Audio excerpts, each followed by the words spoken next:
সমস্ত জল্পনার অবসান। বিজেপির সরকারের প্রথম মুখ্যমন্ত্রী হিসেবে আত্মপ্রকাশ করতে চলেছেন শুভেন্দু অধিকারী। শুক্রবার বিকেলে বিজেপির ভাবী বিধায়কদের নিয়ে বিশ্ব বাংলা কনভেনশন সেন্টারে বৈঠক করেন কেন্দ্রীয় স্বরাষ্ট্রমন্ত্রী অমিত শাহ। সেই বৈঠকে মুখ্যমন্ত্রীর নাম ঘোষণা শাহের। এদিন বৈঠকে প্রবেশের আগে সংবাদ মাধ্যমের মুখোমুখি হন ভাবী বিধায়করা। তারা কি বলছেন দেখে নেওয়া যাক এক ঝলকে। 39টা ওয়ার্ডের মধ্যে 38টা ওয়ার্ডে মানুষ আমাকে তৈরি করেছে।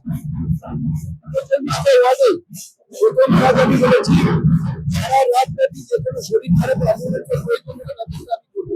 প্রথম সেই ব্যবস্থা। শপথ আমরা নিচ্ছি 1825 দিন পাবলিকের সেবায় থাকবো। ডবল ইঞ্জিন সরকার হবে। পশ্চিমবাংলা নিজের যে ঐতিহ্য হারিয়ে গেছিল, আবার পশ্চিমবাংলা ভারতবর্ষে পটলে 1 নম্বর যাবে, নতুন পশ্চিমবাংলার। আগামী কাল থেকে পশ্চিমবঙ্গ একটা নতুন দিশা উন্মুক্ত হবে।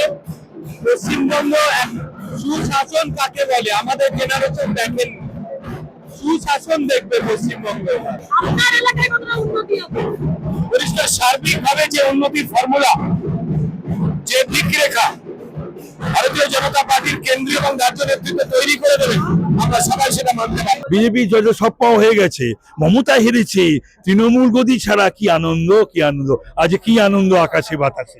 আজকে দায়বদ্ধতা আছে আমাদের, মানুষ আমাদের ভোট দিয়েছে, আমাদেরই দায়িত্ব আইন শৃঙ্খলা রক্ষা করা। যে আমায় ভোট দেয়নি, আজকে আমি তারও বিধায়ক। 25শে বৈশাখ রবীন্দ্র জয়ন্তীতে শপথ নেবে বিজেপির সরকার। মুখ্যমন্ত্রী পদের শপথ নেবেন শুভেন্দু অধিকারী। ব্রিগেড প্যারেড গ্রাউন্ডে আয়োজিত শপথ গ্রহণ অনুষ্ঠানে নরেন্দ্র মোদী, অমিত শাহ ছাড়াও উপস্থিত থাকবেন বিজেপির প্রথম সারির নেতৃত্বরা।